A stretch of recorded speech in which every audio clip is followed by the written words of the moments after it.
A FUCAP Business School é a escola de negócios mais completa do Brasil, com ensino continuado que vai da graduação até o doutorado. Com sede em Vitória, a FUCAP é uma das top 5 instituições de ensino do país segundo o MEC e, com certeza, pode ajudar a alavancar sua carreira. Para saber mais, acesse www.fucap.br. Olá pessoal, tudo bem? Estamos iniciando o IBFcast. Eu sou Ailton Dadalto, membro do Comitê de Conteúdo Qualificado de ESG e host do nosso podcast. Estou ao lado de Felipe Machado, que é o nosso co-host. E hoje estamos iniciando mais uma jornada dos podcasts aqui no nosso comitê de apoio, do nosso Comitê de Conteúdo Qualificado sobre ESG. O nosso convidado hoje é muito especial, Gustavo Ribeiro, que é diretor-geral da Marca Ambiental e é uma referência nacional em gestão de resíduos sólidos, inovação e sustentabilidade. Sou Ailton Dadalto, advogado, vereador de Vitória, estou como host nesse podcast e Felipe Machado é engenheiro ambiental, diretor da Mútua e hoje ele é meu co-host. Obrigado, Ailton, mas primeiramente obrigado, Gustavo, por estar aparecendo aqui junto com a gente para poder compartilhar um pouco da sua trajetória, da marca ambiental da empresa que você lidera. E a primeira pergunta que eu faço, assim, perguntando, já entrando no assunto, é onde que eu passo, eu vejo marca ambiental. Tudo relacionado a resíduos, a meio ambiente. Aqui na Grande Vitória, então, tudo está envolvido marca ambiental, mas muitas pessoas não sabem. O que é a marca ambiental hoje? Ô, Felipe, primeiro agradecer a Ailton e você, dois grandes amigos, e todo mundo que vai assistir a gente. A marca, ela vem se transformando há muito tempo, né? Com 30 anos, fazendo esse ano 30 anos, hoje eu posso dizer para vocês que ela é uma empresa de solução ambiental, de forma diversa, né? Ela começa a história dela lá atrás trabalhando apenas com resíduo domiciliar. É o primeiro aterro privado do Espírito Santo, um dos primeiros do Brasil. Então, nós estamos falando de 30 anos atrás. Hoje, lixo ainda é uma questão a ser resolvida no Brasil. Você imagina 30 anos atrás o quanto que isso era disruptivo. Então, lá atrás, ela recebia o que é o lixo domiciliar, né? O lixo que vem das nossas casas. Então, aquele lixo que a gente gera dentro de casa, o caminhão passa, coleta, vai para um local onde acumula carga e essa carga ia até a gente numa área reduzida. Então, o famoso aterro sanitário.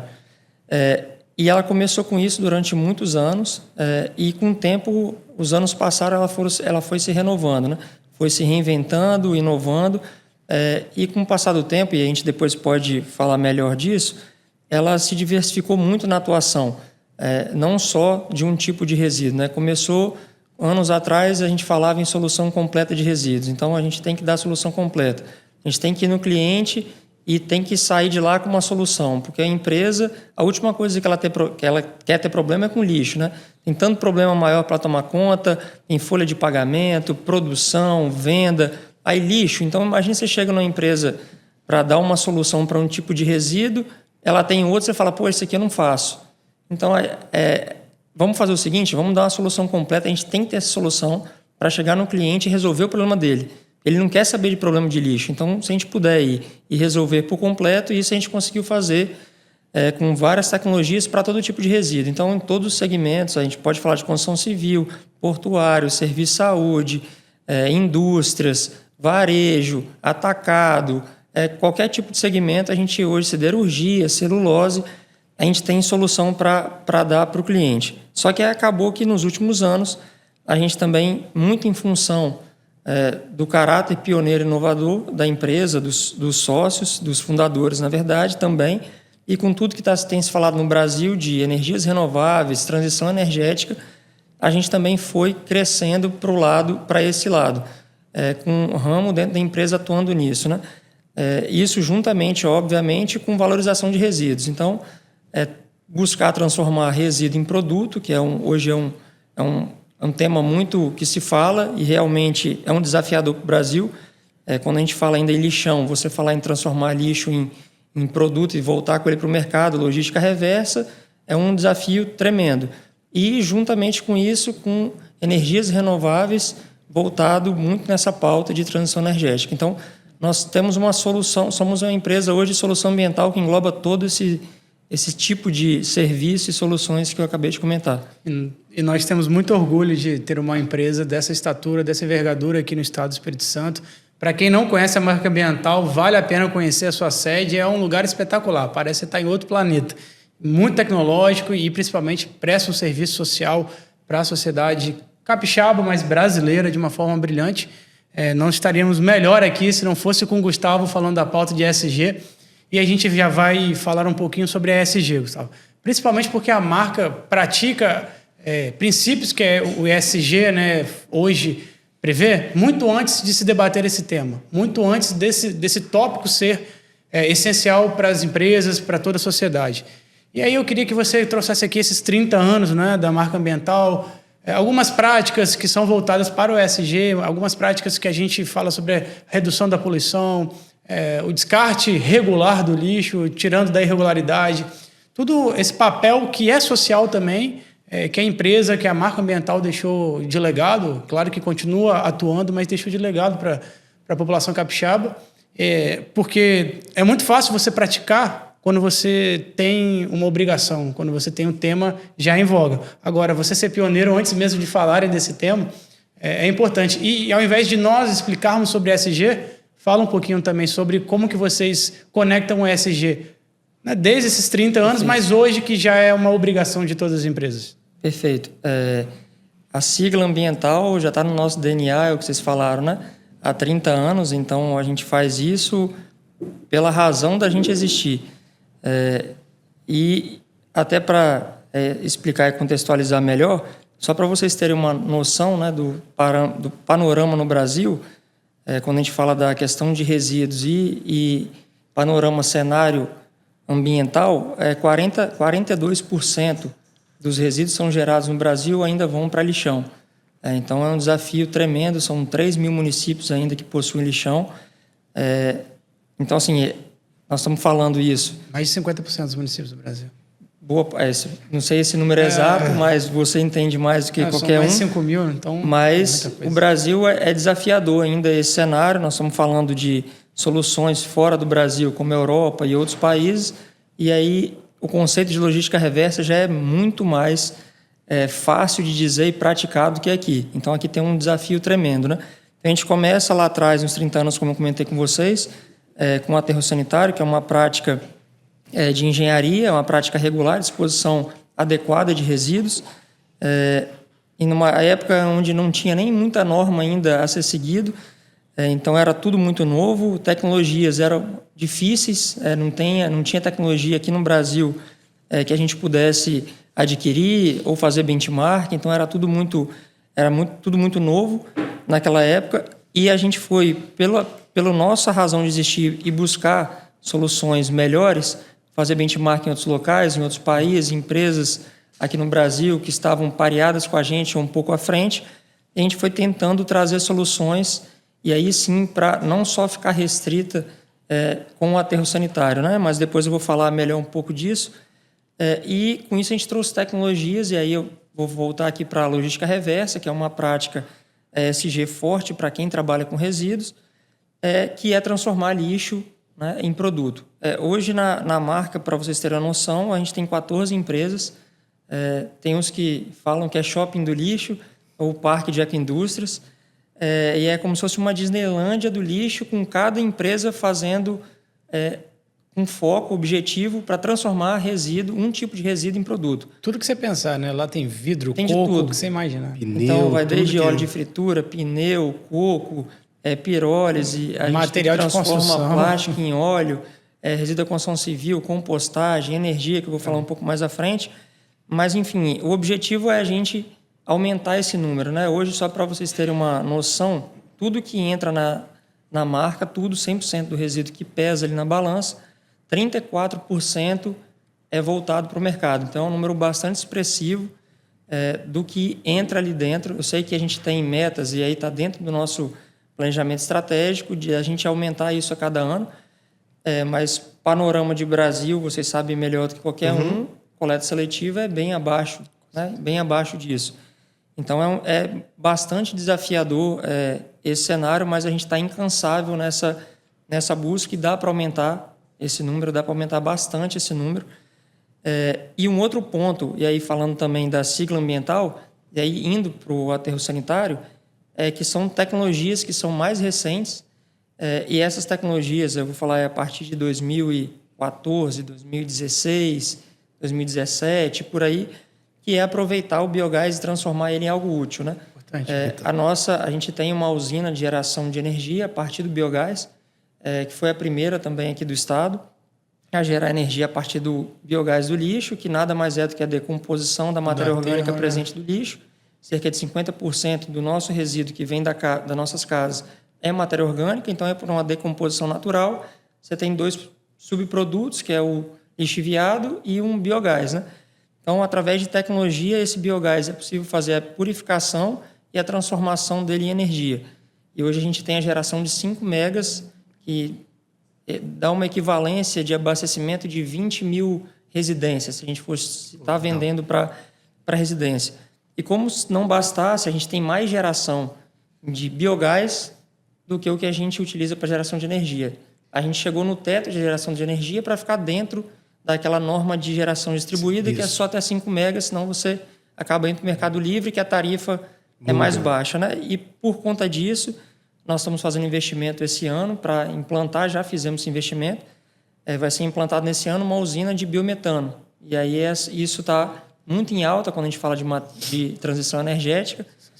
Aqui no estado também vai ser a primeira, que é transformar o biogás, né, em biometano e ser injetado, isso é um gás natural renovável, ser injetado na rede. Então isso está totalmente na linha ambiental de valorização, transformação de algo que antes era perdido em alguma coisa útil para a população.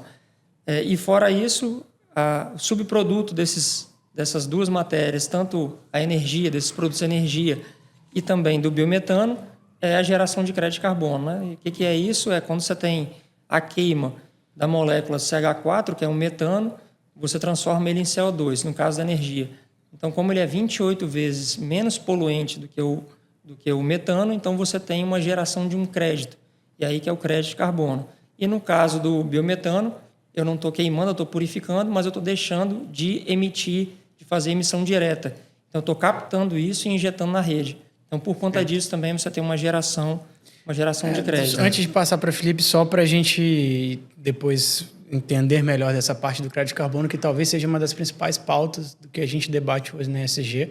Mas vamos lá, Filipão. Não, na hora que o Gustavo começa a compartilhar ali várias oportunidades que a marca foi abraçando ao longo dos 30 anos, a população no geral, né, Gustavo, ela não tem essa visão do que isso pode trazer de benefício para ela. E um dado muito importante que você trouxe aí, que eu acho que muitos não sabem, é que 34% vocês já estão conseguindo devolver para a sociedade sem gerar resíduo, sem ir para o aterro, para essa situação. Mas uma coisa importante, né? A gente está vivendo um momento que o nosso estado do Espírito Santo ele é um celeiro de negócios e de investimento, né? E uma coisa que eu sempre fico pensando, não é que eu vi a marca, mas eu tenho 18 anos que eu acompanho a marca, desde a época da faculdade, quando tinha colegas meus que estagiavam na marca. Esse crescimento todo, como que o Espírito Santo pode contribuir para esse crescimento da marca ambiental? Porque falar que o Espírito Santo hoje é um estado sólido, um estado eficiente é uma situação, mas nesse período, o que você acha que o estado contribuiu para vocês e o que ele contribui também para essa área ambiental? O que você enxerga no seu ponto de vista? Hoje, falando de hoje, né, de hoje para trás, né? Hoje o estado é referência, é o que você falou, né? Referência em praticamente todas as áreas, né? Hoje eu vi um dado do CLP falando de que em destinação de resíduos o estado está em 6º, em preservação ambiental está em 1º, no Brasil, em áreas preservadas. Então, o Estado do Espírito Santo hoje, não só em questões fiscais, entre vários outros indicadores, nisso também é referência. E aí eu posso falar medidas recentes de um decreto estadual de logística reversa, plano de descarbonização, fundo soberano voltado para a ESG e agora o edital para a transição energética. Então, o Estado é pioneiro também na questão ambiental e tem olhado com bastante carinho para isso. Mas a nossa trajetória foi muito desafiadora, né? Então, foi sempre tentando fazer o novo sem saber o que ia vir depois, né? Logicamente que tiveram várias coisas, e aí eu vou falar primeiro dos sócios fundadores, que são muito empreendedores, então, coloca a pele em risco à frente de qualquer coisa. E, infelizmente, felizmente para a gente, mas infelizmente aqui no estado, a gente tinha um lixão que era o mangue de São Pedro, né? Era uma situação caótica. Tem até filme falando sobre isso, não tem coisa pior do que você ver que criança, animais, poluição ali na Baía de Vitória. Então, você fica sem alternativa. E justamente por essa falta de alternativa, eles tiveram essa visão empreendedora de falar, cara, vamos fazer, o que vai acontecer, se vai dar certo ou não, nós vamos trabalhar. E daí para frente, a gente sempre foi com o mesmo espírito empreendedor. Será que a empresa vai comprar isso, essa ideia? Será que eles vão querer ter a destinação correta? Lógico que não foi fácil. Foi ano após ano todo esse poder de convencimento. E aí o Brasil, a gente está falando como que é recente. Em 2010 vem a Política Nacional de Resíduos. Estou falando de 2010, né? Estou falando de 15 anos só, que vem regular e dar responsabilidade tanto para a entidade pública quanto privada na geração e disposição de resíduo. Então, olha como tudo é novo. E essas coisas foram nos ajudando. E aí, antes, por uma vontade de realmente ver um meio ambiente melhor, você olhando de forma, com carinho para o meio ambiente, querendo viver num lugar com qualidade de vida, uma coisa, outros por obrigação. E foi assim que a gente sempre foi indo, trazendo solução e com poder de convencimento em cima de empresa e da população, tentando, com educação de forma bem informal, mostrar o quanto que isso era importante. E só para complementar o que eu faltei de falar das outras duas siglas, falei da sigla ambiental na pergunta do Ailton, tem o social e tem a governança. O social, por incrível que pareça, está junto do nosso DNA também junto com o ambiental. A gente faz inúmeras ações sociais, estou falando dos anos 2000, ainda quando a gente era bem menor. E para consolidar isso de forma mais organizada, no ano passado, ano retrasado, a gente criou o Instituto Marca.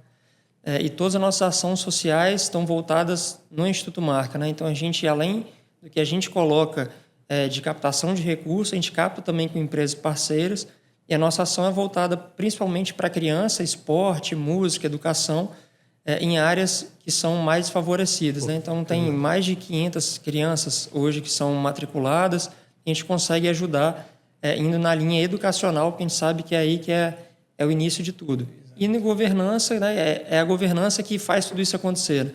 Então, a governança, seja ela da entidade pública ou privada, é ela que dá toda a diretriz para que as outras coisas aconteçam. Então, a gente tem a governança hoje muito bem organizada, com direcionamento para o que precisa ser feito.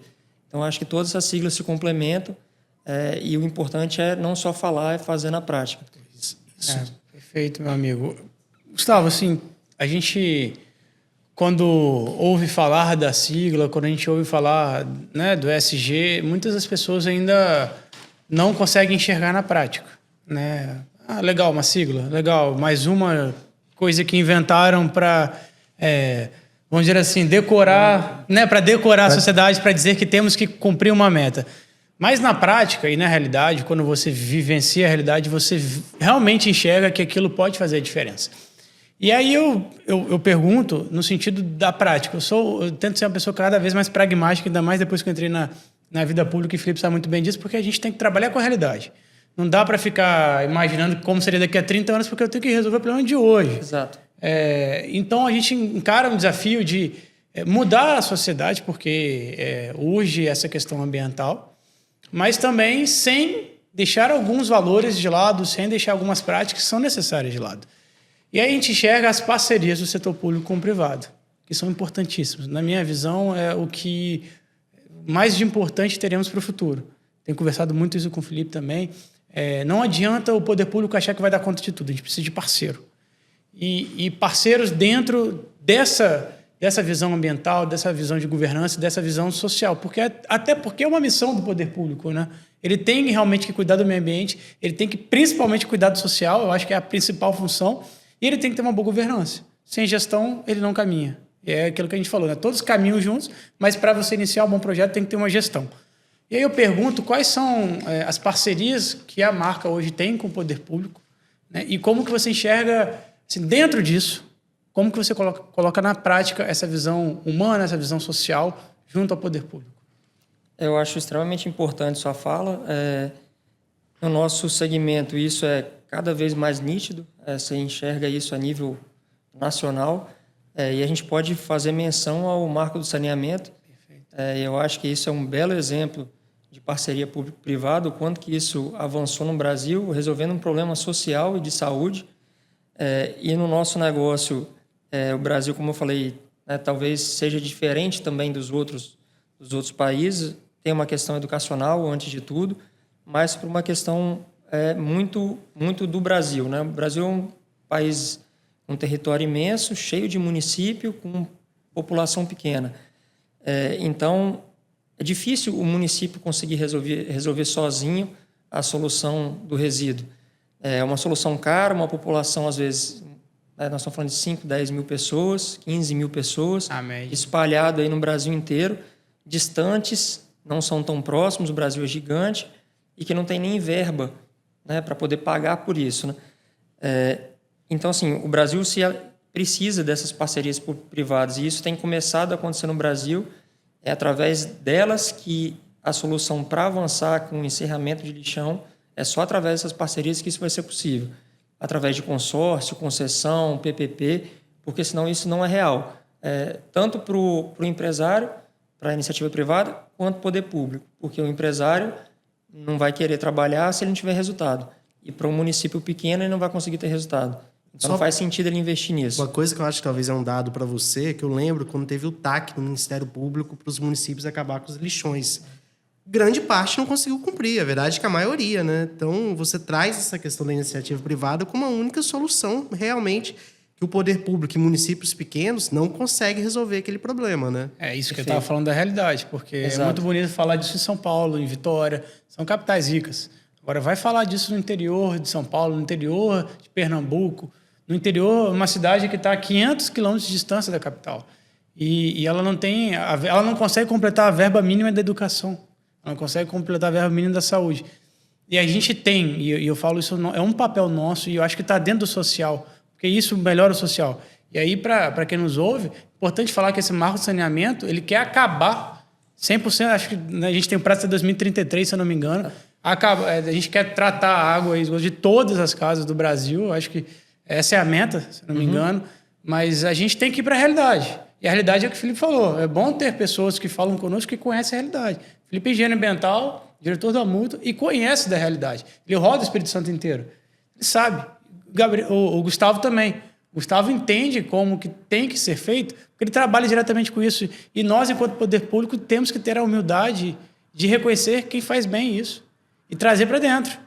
Então, às vezes as pessoas enxergam, está vindo a empresa para dominar o mercado. Pelo contrário, está vindo a empresa para prestar um papel social para a comunidade. Está vindo a empresa para dar uma solução que o poder público, mesmo com o TAC, né, Felipe, não conseguiu. Não conseguiu. E você vai fazer o quê? Vai punir? Como? Agora vocês então não vão ter dinheiro. Não é para o gestor que você está punindo, você está punindo a população. Então, é muito bom ter essa visão e a gente tem que deixar isso muito claro, que quando a gente fala em solução com a iniciativa privada, é uma solução para melhorar a sua vida, para a vida de quem não tem condição de receber o tratamento do poder público. E aí, ou trabalha-se com a privado, ou você não tem outro caminho. Uma situação, na hora que você começa a falar de público, privado, e olhando para a sociedade, né, eu acho que talvez traz um pouco de políticas públicas também, e trazendo um dado que ele mesmo falou, né, a questão da própria separação do lixo. Eu acho que hoje a gente tem uma pouca cultura. A prefeitura, ela tem hoje aqui em Vitória, Vila Velha, sempre tem os pontos de coleta, mas a gente não existe uma obrigação, né? Não existe uma obrigação para a população. Depende ainda muito da mudança da cultura, né? E eu vi a marca, né, ao longo dos anos, sempre investiu muito em educação ambiental, em projetos assim, pensando no social e, óbvio, pensando no negócio dela também, que se chegar separado, facilita ali, sabe que é uma mudança de cultura.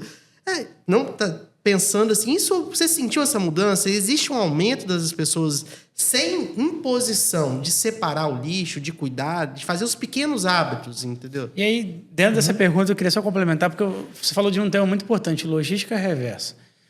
Logística reversa é um tema, isso é uma ação importantíssima que a gente tem que ter. E às vezes as pessoas não escutam a logística reversa do lixo, entre aspas, e vão, mas o que é isso? Como é que gera valor? E quando a pessoa talvez escute vindo de alguém que trabalha com isso, fala, não é qualquer coisa fazer um descarte, não é qualquer coisa fazer a separação do lixo, isso me gera valor.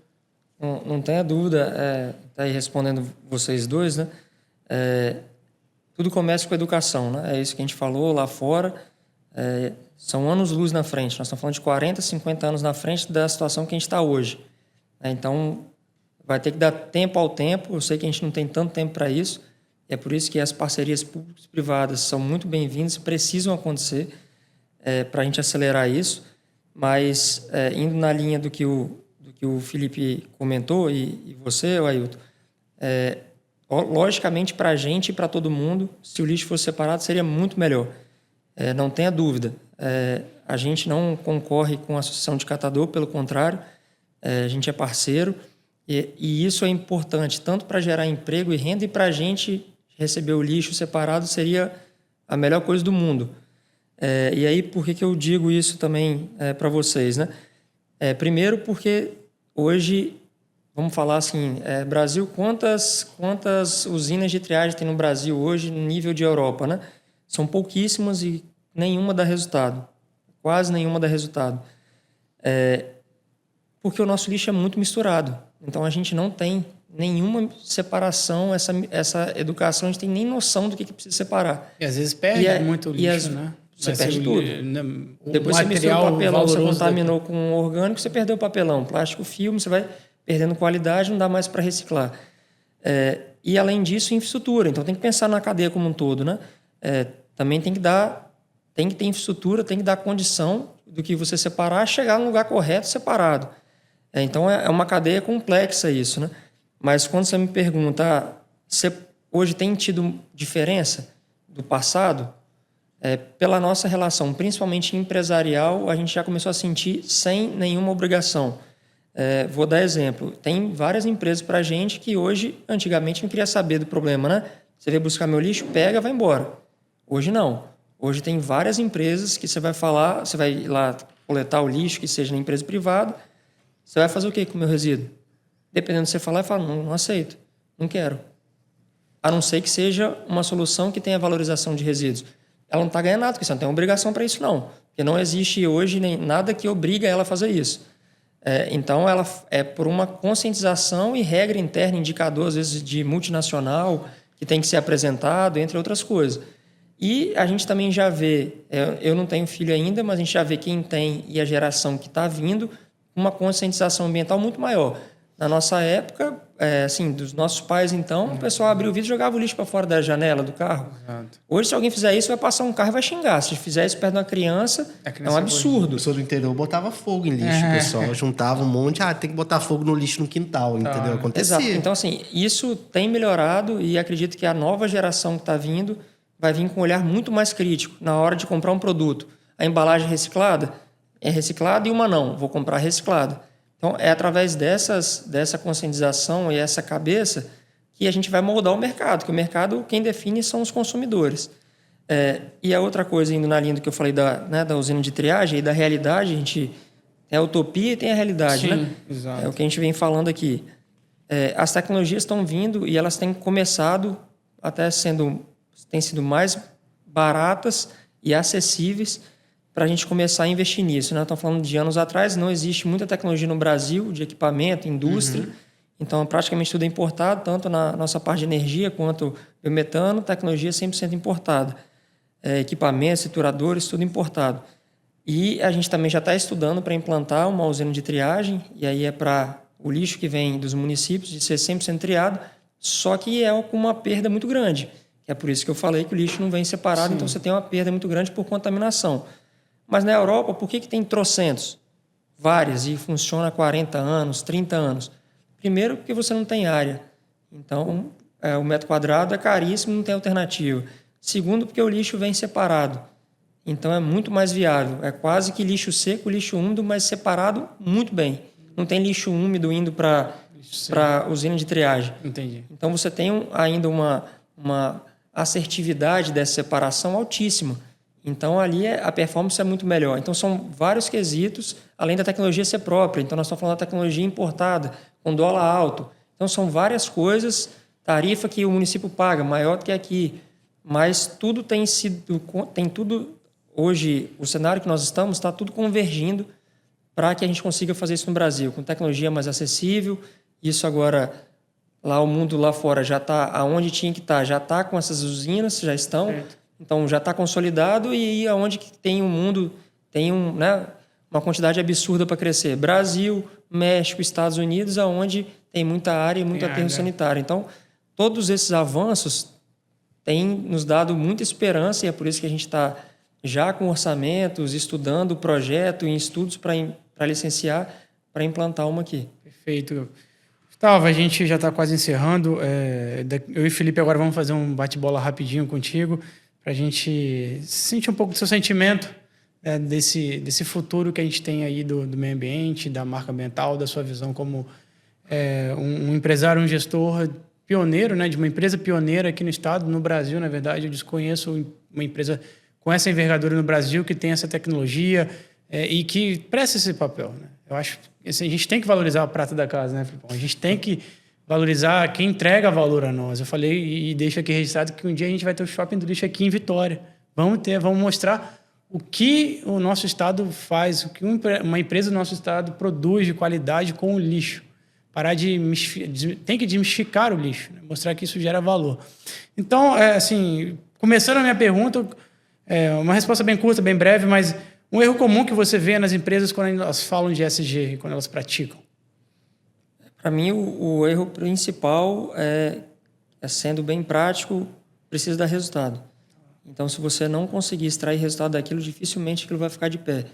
Então, muito mais do que falar bonito, é você conseguir arranjar formas, muito em função de inovação, tecnologia, fazer diferente para poder dar resultado. Aí o ESG vai ficar de pé. Feito melhor porque que perfeito, né? Porque vai ficar bom para todo mundo. É isso. Então, sem isso, só com discurso, infelizmente, isso não fica de pé. Pode ser por qualquer obrigatoriedade, por qualquer política, foi o que a gente acabou de falar, mas aí não adianta. E qual tendência ambiental que você vê para o futuro? Porque o ESG você começou a falar lá atrás, né? E para o futuro, qual que é a tendência que você acha que vai dar certo, que vai pegar? Vou responder um pouquinho mais longo, mas não tanto, pode ficar tranquilo. Eu acho que vai caminhar muito para a transição energética, o mundo como um todo. E aí, muito falando de questões climáticas e tudo que a gente está vivendo, tem gente que não acredita nisso, mas é real. E também logística reversa, eu acho que isso, principalmente nos países ainda onde isso não é prioridade, isso vai se tornar prioritário por uma questão natural, e a transição energética vai vir com muita força. E aí eu estou falando de combustível, energia, entre outras coisas, né? E aí, só para contextualizar, e aí falando um pouquinho de séculos atrás, tinha um economista chamado Thomas Malthus, era 1760 por aí, até 1800 alguma coisa, que ele dizia que a população ia crescer em PG e os recursos naturais em PA. Né? Então, faltaria alimento, então geraria pobreza, fome, entre outras coisas, né? E só para a gente ter uma noção, né, eu trouxe até esse dado, a gente saiu de 200 milhões de pessoas na Idade Média para 2 bilhões de pessoas, até um pouco mais agora. Antigamente a sociedade sempre foi estática, mas só que a gente mostrou para o mundo que a gente consegue prosperar, e a gente só conseguiu saltar e ter esse salto com prosperidade. E o que a gente está vivendo hoje, a gente já viveu também anos atrás com coisas distintas. E toda vez que chegava nesse rompimento, assim, e agora? A gente, através de alguma revolução industrial que seja, tecnologia, inovação para a época, conscientização, a gente dava um passo seguinte. Dá para poder crescer sem olhar para o lado ambiental? Não. Impossível, do jeito que a gente está hoje. Hoje a gente consome 1,7 planeta por ano. Então, assim, é impossível isso. Dá para só olhar para o lado ambiental e não olhar para o crescimento? Também não, porque a gente tem muita gente na linha da pobreza. Então, a gente precisa continuar crescendo. Então, o que a gente precisa é achar um consenso entre os dois lados, de novo, como sempre aconteceu em vários séculos da humanidade, na sociedade, de encontrar uma forma de seguir. E aí, dando um exemplo bom, 99% do alumínio, o Brasil é recordista nisso, está em logística reversa de alumínio. 99% do alumínio é reciclado. Isso deixou de ser extraído da natureza 2 milhões de toneladas de bauxita. Então, esse é um exemplo importante, que aí, não só isso, transição energética, na prática, não falando só da gente, mas tem N soluções aqui no Brasil de empresas que tem geração de energia renovável, você colocando isso...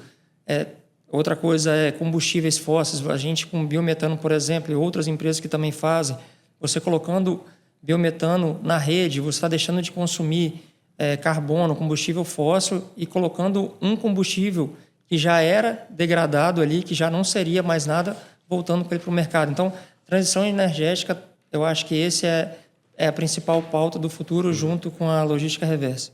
Maravilha. E em uma frase, gostaria de saber o que você pensa que é construir um futuro mais sustentável. Eu acho que tudo começa primeiro pela educação, tá, Ailton? E eu acho que a gente precisa caminhar muito para isso. Mas, para mim, construir um futuro sustentável é algo que fica bom para todo mundo. Okay. É uma relação de ganha-ganha. Não estou falando sendo demagogo, mas se a gente não conseguir construir algo desse tipo, não vai ser perene. Então, ser sustentável na vida, e aí não só na questão ambiental, é algo que seja funcional para todo mundo. E aí, no âmbito ambiental, a mesma coisa ligado também com questões econômicas e sociais. Beleza, Gustavão. Quero agradecer muito o aceite do convite para vir falar conosco aqui no podcast, no IBFcast. A gente admira muito sua caminhada, a caminhada da marca. A gente tem muita felicidade em falar. Eu falo de boca cheia quando eu vou falar da marca ambiental para todo mundo que vem conversar comigo, quer seja na área pública, na área privada. A gente, de coração, você abrilhantou o início do nosso podcast aqui.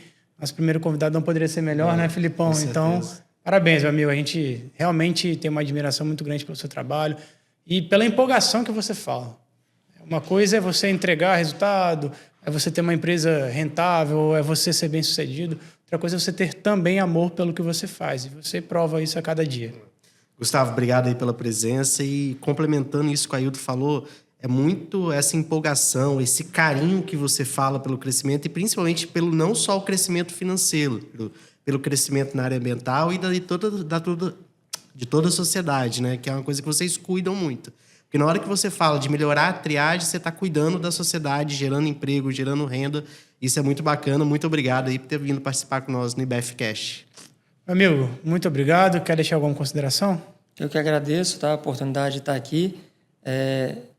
Fazer o convite para vocês, porque vocês já são de casa, já nos conhecem, mas para todo mundo que está assistindo a gente. A nossa empresa está de portas abertas para todo mundo que queira visitar. É uma empresa linda.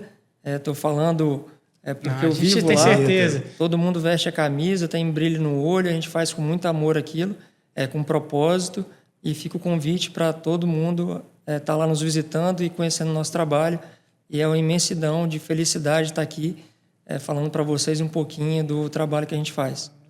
E você que está curioso, já pode aí acessar, entra no site da Marca Ambiental, vê as fotos, vai ver que o lugar é lindo, o lugar é espetacular. Ali você tem uma experiência inovadora de uma gestão realmente pioneira e brilhante no nosso estado. Você nem vai acreditar no que você vai ver ali. De coração, eu tive esse espanto quando eu fui pela primeira vez.